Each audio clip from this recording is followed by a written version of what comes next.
Почитувани гледачи, добар ден, четврток, 14 часот, термин резервиран за почеток на отворено студио 1. Јас сум Антонио Крстевски, до мене е колешката Елена Милошевска и со нас ќе се дружите до 17 часот и 30 минути. Како што е редот, предлагам Елена да ви ги презентира темите кои што денеска ги подготвивме за вас, со кои што се надеваме дека ќе го задржиме вашето внимание. Елена, повели. Добар ден, почитувани гледачи, уште еднаш и до мене. Сега накратко да видиме што е она што ќе гледаме во текот на денешниот ден. Најпрвен, како што спомена и Антонио, 14 часот, термин резервиран за отворено студио 1, каде што всушност тоа овој термин започна отвореното студио 1, кое што трае до вечерните часови. Во овие први половина, во овој прв блок од отворено студио 1 ќе се навратиме секако во однос на тоа кои беа гости во отвореното студио 1 меѓутоа вчера, а потоа по завршувањето на првиот блок следуваат вестите со колегата Александар Петревски и по завршувањето на вестите ние се враќаме повторно во отвореното студио 1, а овој пат ви подготвивме една навистина интересна и необична тема, односно молекуларна гастрономија, трансформација на состојките во готвењето. Своите искуства ќе ги сподели универзитетската професорка Јана Клопчевска заедно со нејзиниот соработник Лука Радовик и по завршувањето на овој разговор секако имаме и термин резервиран за анализа на вестите од регионот и светот со колегата Дејан Андоновиќ. Потоа следуваат вестите во 16 часот со колегата Александар Петревски, па веќе добро познатото кулинарско шоу Маја готви. И по ова кулинарско шоу ние се враќаме повторно во отворено студио 1 во 17 часот, а овој пат темата ќе биде социјална инклузија и економско зајакнување на младите родители во социјален ризик. На оваа тема ќе ни гостува Борис Георгиевски, градоначалник на општина Газибаба и исто така Јулијана Агапо, национален директор на СОС Детско село. По завршувањето на третиот блок отворено студио 1 следуваат забавните емисии, односно тука е возење со Вучич, потоа нашите ексклузивци овој пат во поинаков состав Кристина и Стефан и секако студио мода со Сергеј Варошлија. По завршувањето на овој блок забавни емисии следува отвореното студио 1 од 19 часот и 15 минути со Анета Кочишки и потоа дневникот во 20 часот со колешката Елена Джугуманова.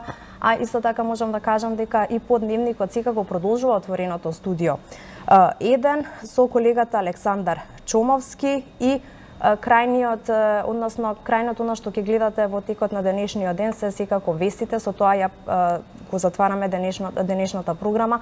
Вестите се со колешката Елена Джугуманова. Така, со вестите во 22:30 се затвора програмата на отворено студио 1, како што тоа е пракса неколку месеци наназад. А ние го почнуваме овој блок. Вчера во отворено студио 1 гостуваше шефот на македонската дипломатија Никола Димитров, кој што беше гостин во отворено студио 1 по 15-дневната турнеја која што имаше во Вашингтон, Берлин и Варшава. Тој со уредникот Борјан Јовановски разговараше за шансите на Република Северна Македонија за интеграција во евроатлантските структури. Според Димитров, тој на почетокот на разговорот со Јовановски се осврна на неговата посета на Вашингтон на прославата на 70-тиот роден ден на НАТО. Предлагам да видиме дел од разговорот. Наш втор состанок, прв на моје ниво, на ниво на МНР на земјите членки, со наше место на масата, се погоди да биде баш во Вашингтон, каде што е подпишан Вашингтонскиот договор со кој што е основана Алијансата на роден денот, 4 април, 70-тиот роден ден. И беше голема чест да се биде таму, да се доживее она аплауз кога Столтенберг спомна дека НАТО набрзо во 29 ќе добие уште една членка, Северна Македонија, 30-тата. Ке кажам, може би една мала тајна, нашата делегација го почна аплаузот, многу спонтано, без план. Имаше големи овации и предходно. На разни поенти имаше извонреден настап генералниот секретар на НАТО Столтенберг на заедничка сесија на двата дома во Конгресот. Ама кога спомна ова за нас, спонтано ние почнавме, па сите прифатија. Имаше убав аплауз. Чест голема ни направи државниот секретар Помпео, кој што потенцираше, се сретна, имавме средба билатерална, меѓутоа и пред сите сојузници ни посака добре дојде. Тоа што е во Вашингтон, што се одбележа 70 годишнината од НАТО, интересно, бидејќи од друга страна се почести се изјави, шпекулации и коментари околу известно дистанцирање на Соединените Американски држави од НАТО. Тоа почне уште во кампањата на Доналд Трамп кој во една прилика дури НАТО ја нарече и како анахрона некаква организација која не би требало да постои, што отвори многу дилеми и е предмет на ден денеска на анализи за односот на Соединените Американски држави кон НАТО, имајќи го предвид дека се носечка столбот на НАТО. Да. Први меѓу еднаквите. Да. Кога бев еднаш во Хаг 2007 година, кон крајот, пред Букурешкиот самит, ми рекоа, ние ќе ве поддржиме, ама гледате да имате поддршката од една држава, чисто главен град почнува на В, завршува на Вашингтон. Вашингтон, да. Така што први меѓу еднаквите. Накратко, прво оти не одговорив сосем на првото прашање. Ние сега имаме 11 земји членки од 29 ратификувано. Последната беше во 2 наврати и јас бев таму, имав исто така чест да присуствувам кога Сенатот на Полска е едногласно, 59 присутни сенатори, 59 гласови за, и го ратификуваше пристапниот протокол, имав и средба со маршалот на Сенатот, ни остануваат 18. Многу е важно што во многу брзо време администрацијата го пренесе процесот кон Сенатот во Соединетите Американски држави. Имаме најави од многу земји дека се во тек, малку ги забавува европските избори во мај. Оти на многу места има традиција да нема сесии на парламентот кога има некакви избори. Јас сум оптимист дека процесот ќе се формализира заклучно со крајот на годинава, кога има во декември самит на НАТО во Лондон, каде што најверојатно ќе бидеме како полноправни и формално до крај Тоа значи до декември да се завршат ратификациите во сите. Може би ќе биде и нешто порано, ама многу е важно на тој самит да стапнеме како полноправна членка, со што доизградуваме практично членот 5 не покрива тој што ќе ја допре нашата Македонија, Северна Македонија, ќе ја допре и Америка, ќе ја допре и Грција, Франција и Германија. Влегуваме во системот на колективната безбедност, која што во основа е клуб на вредности кој што се грижи за стабилност и мир во светот. Тоа е во една реченица алијансата. Овој роден ден на некој начин одговор на вашето прашање околу американската посветеност кон алијансата беше една јасна манифестација на огромната поддршка на НАТО и од страна на републиканците и од страна на демократите, баш овие овации што ги спомнав за настапот на Столтенберг. И провејуваше тоа во многу говори самиот Помпео, кој што имаше во салата каде што е потпишан договорот, имаше прием, па заедно има обраќање со Столтенберг, каде што вели силата не е само колку ви е моќна економијата, колку ви е моќна армијата, туку и колку блиски и колку многу пријатели сојузници имате и колку ви се цврсти демократските институции.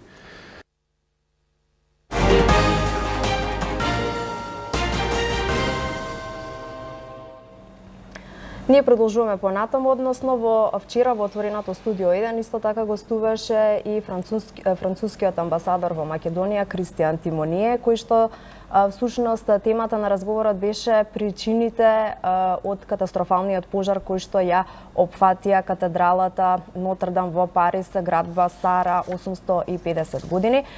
Тимоние зборуваше во однос на тоа дека причината за пожарот најверојатно била искра која што при заварувањето и поправањето на покривот се проширило, односно настанал пожар. Но јас да не должам многу во продолжение да слушнеме и да погледнеме дел од неговото гостување. C'est vrai que nous avons été tous bouleversés comme Français, mais aussi comme amoureux de Paris, et donc c'est beaucoup de monde, devant cet incendie qui a ravagé donc le cœur de Paris et aussi un peu le cœur de notre mémoire nationale. Et je voudrais vous dire que j'ai été très ému par les multiples témoignages de sympathie, et le dernier étant la décision du gouvernement de Macédoine du Nord de proposer son aide dans ce moment difficile. Et comme on dit, c'est dans les moments difficiles qu'on reconnaît ses amis. Vous, en tant que Français, que Parisien, citoyen de Paris, quelles sont vos émotions personnelles vis-à-vis de Notre-Dame? Je vous dirais, c'est d'abord des émotions d'enfant. Quand j'ai visité la première fois la cathédrale, je pense que j'avais 7 ans, j'avais l'impression d'entrer dans une forêt de pierres. Et puis la deuxième émotion, c'est quand mon grand-père m'a expliqué les grands moments de l'histoire nationale, a commencé pour lui lorsqu'en 1944, il était sur le parvis de Notre-Dame, puisque le général de Gaulle s'est rendu à Notre-Dame quand il est entré dans Paris libéré, et pour rendre grâce et se placer dans la continuité des siècles de notre histoire, l'histoire de liberté, l'histoire de Victor Hugo, l'histoire de Napoléon, l'histoire des rois de France. Et aussi il m'a raconté comment il était sur le parvis de Notre-Dame et que depuis les toits, des collaborateurs ont commencé à tirer sur la foule. Tout le monde s'est mis à plein ventre, sauf le général de Gaulle qui est resté debout. Donc pour moi, Notre-Dame, c'est cette histoire-là. Bien sûr, c'est une histoire spirituelle. Hein. C'est aussi tous les bâtisseurs, tout le peuple de Paris et le peuple de France qui s'était mobilisé pour construire ce qui a été pendant longtemps le plus haut bâtiment du monde et aussi un lieu de continuité de notre histoire, puisque cela remonte même avant l'ère chrétienne. Quand on a fait des travaux dans Notre-Dame, on est retombé sur un des monuments les plus anciens de l'histoire de France, qui est un pilier avec les dieux celtiques. Donc c'est pour vous dire, c'est toute la continuité de l'histoire de France qui respire dans ce bâtiment. Grand-père, est-ce qu'on a compris comment l'incendie s'est passé? Qu'est-ce qui a provoqué cet incendie catastrophal? Alors, pour l'instant, l'enquête ne fait que commencer. C'est le laboratoire de la préfecture de police de Paris qui a commencé cette enquête avec un des plus grands. Il y a une propre investigation en cours. Voilà. Alors, ce qu'on va commencer à faire, et c'est avec les décombres qui sont encore très chauds, hein, c'est monté jusqu'à 800 degrés la chaleur. Donc, il va falloir trier les décombres pour essayer de retrouver des preuves matérielles et donc faire des analyses scientifiques qui seront très complexes. Pour l'instant, hein, la piste la plus considérée comme probable, c'est qu'il y avait des travaux sur le toit. C'est un toit en plomb qui n'était pas en très bon état et qui était donc restauré. Et vous savez, pour restaurer du plomb, il faut faire des soudures. Et il est possible qu'une soudure, disent certains, ait augmenté la chaleur.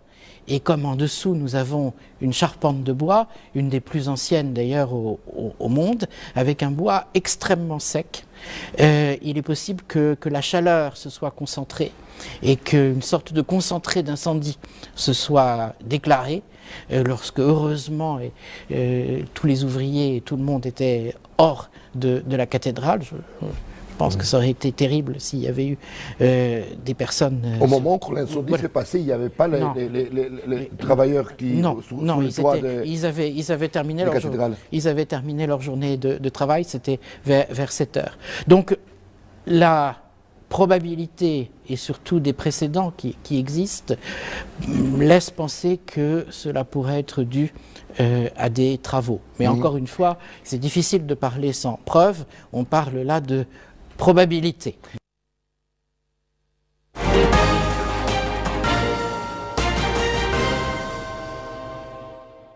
Видовте дел од разговорот на Боријан Јовановски со францускиот амбасадор Тимоние, како што добро знаете, гости во Еден ТВ нема само во отворено студио, туку и во централниот дневник.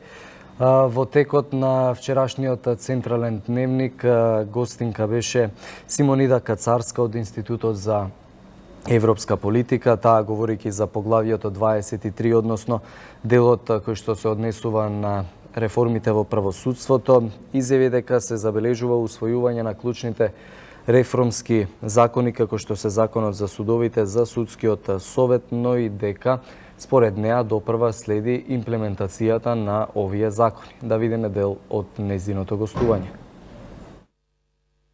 Во однос на клучните наводи, всушност на позитивната страна ги нотираме секако инклузивното носење на законите за судови и Законот за Судски совет, кој што Инклузивно во смисла на тоа дека се вклучени различни во смисла на тоа субјекти. дека работата на тие закони траеше доста долго, при што беа вклучени голем број начинители од професионалните здруженија, од граѓанските организации и воедно овие закони, особено Законот за судови, беше целосно усогласен со Венецијанската комисија, што како што знаеме во нашиот контекст не е честопати случај.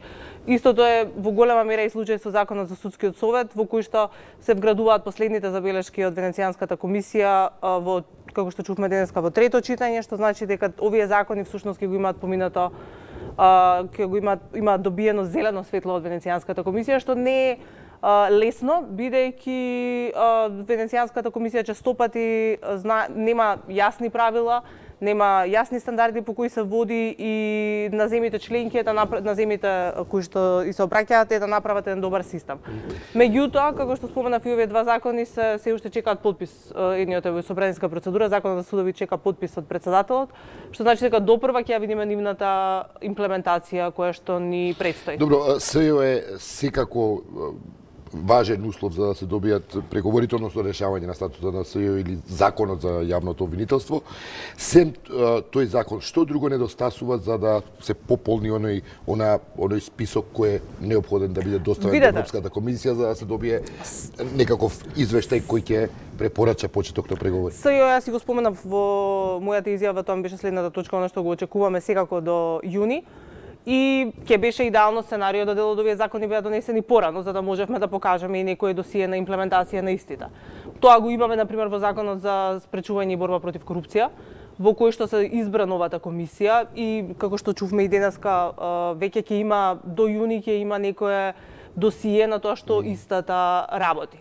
Она што го во однос на човековите права го очекуваме, всушност е чекорите во однос на подобрување на ситуацијата во затворите, иако тоа се системски прашања кои што веќе доста долго траат. Законот за заштита од дискриминација беше донесен и истиот е еден од кои што ќе биде очекуваме дека ќе биде исклучително поздравен. Меѓутоа повторно и тој чека подпис и истиот нема да биде веројатно нема да доживее никаква имплементација пред практично не може да се установи на кој начин се спроведуваат, не може, значи спроведувањето на истите не може да го една од хроничните слабости на државата е што барем тоа го констатира Европската комисија, секогаш се критикува начинот на кој се имплементираат законите. Јасно. Значи, земјите членки кои што, особено земјите членки кои што имаат забелешки, очекуваат да видат како овие нови законски решенија ќе функционираат во пракса. Какво е вашето мислење, дали може да се добие датум за преговори во јуни? Слушаме, тоа е дел од политичката дебата и така натаму. Јуни е многу специфичен. Значи, јуни е специфичен бидејќи изборите за Европскиот парламент се на 23 мај. Објавувањето на извештајот на Европската комисија е поместено за 29 мај, кога чувме и дека ќе има состанок со канцеларката Меркел и председателот Макрон со земјите од Западниот Балкан. И до 21 јуни, кога е всушност самитот на ЕУ, се креира еден неверојатен временски теснет во кој што е прашање дали дел од земјите кои што имаат јасни процедури, како што е например Германија, ќе може да ја помина таа одлука во нивните матични парламенти. Во Бундестагот е прашање минатата година дали беше временски теснет за 2 месеци, дали може да се донесе таа одлука, сега е прашање на 20 дена. Не е неверојатно да овој временски теснет креира проблем за јуни, меѓутоа од она што ние го слушаме барем она што може да го очекуваме, дека Европската комисија и пораките кои што ги испраќа комесарот Хан е дека несомнено таму ќе има повторно препорака за почеток на преговори. Дали ќе се најде модул во кој што ќе се дискутира ова прашање во јули на доколку јуни не биде случај поради причините кои што ги споменав или можеби поради тоа што земјите членки нема да може да најдат консензус на тоа дали сме ги исполниле доволно критериумите. Мислам дека од нашата перспектива треба да бидеме спремни на веројатно на јули или на септември, меѓутоа ако ја погледнеме временскиот, ако погледнеме назад времето во кое што сме го чекале, доколку тие се гарантирани, мислам дека сепак треба да бидеме малку реални.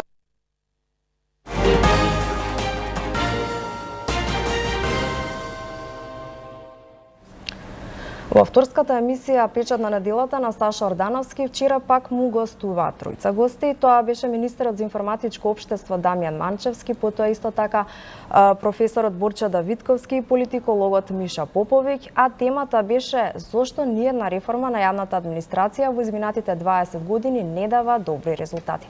Во продолжение да погледаме дел од нивното гостување. Во јавноста некако се фокусираме на законските и подзаконските акти, на она што би рекол е класичниот дел од администрацијата, не толку многу се фокусираме на тоа што е она што на граѓаните ќе им го смени впечатокот за администрацијата, односно како тие ќе добијат подобри услуги. И тука затоа ако гледаме како силоси посебно одредени сегменти, нема да дојдеме до и каша ќе ни во главата. Затоа едното е стратегијата за реформа на јавната администрација. Донесовме има акциски план и буџет за прв пат. И за следење на трошењето на буџетот и така. Сите може да видат до кај сме дошли. Но само тоа го гледате, нормално нема да ја добиете сликата. Другиот дел од работата е она што во моментот го работиме заедно со Сигма и со Европската унија, тоа е проект ИПА проект, а тоа е реорганизација и оптимизација на институциите на системот. Сигма е инаку организација која што е ОЕЦД со Европска унија, заедно кои што имаат своји, да кажем, мисии, своји планови за тоа што би требало да прави. Тоа е во моментот релевантниот меѓународен фактор, меѓународна организација за реформа на јавната администрација, на чии што оценки и анализи и Европската комисија ги базира своите оценки и за нас. Реорганизацијата и оптимизацијата што значи? Значи ги гледаме институциите како се формирани, на кои законски основи, хаосот кој што е создаван со децении назад во создавањето на институции и гледаме кои се препоклопуваат со ингеренции, кои се непотребни, кои треба да се спојат, дали треба можеби некои нови, нема такви некои многу и така натака. Мислите дека имавте доволно време за тоа или се уште е тој процес? Ова е во тек и крајот на овој процес ќе го видиме и тоа секаде го кажуваме јавно на крајот на 2019 година. Дури странските експерти кои што ни помагаат, да бидам искрени, тоа не е тајна, инсистираат и на подолги процеси, но ние сме тие што им викаме чекајте луѓе, ние сме се обврзале пред овие граѓани на државата во овој мандат од 4 години дека ќе имаме резултат во ова што го зборуваме. И третиот сегмент кој што често не го многу препознава јавноста како еден клучен сегмент од делот на реформата на јавната администрација е дигитализацијата. Односно нудење на електронски услуги, комуникација на електронски начин помеѓу институциите, но и конечно ние веќе имаме, ќе имавме важечки закони во Северна Македонија Иванов да ги подпишеше во собранието, законска регулатива со која што дури предност се дава предимство на дигиталните документи, на електронските спроти тие на хартија. Значи не може повеќе да се случи на граѓаните, например, управата за водење матични книги и сега може да издаде електронски извод од матична книга на родени. Но не сите институции го прифаќаат. Ова беше еден мал исечок од авторската емисија на Ордановски Печат на неделата, секако целата емисија, па и другите гостувања во текот на вчерашното отворено студио 1 може да ги видите на сајтот на 1tv.mk. Тука е време јас и Елена да се одјавиме од овој прв блок во денешното отворено студио 1, а вие останете на програмата на 1TV. Следуваат вестите со колегата Александар Петрески.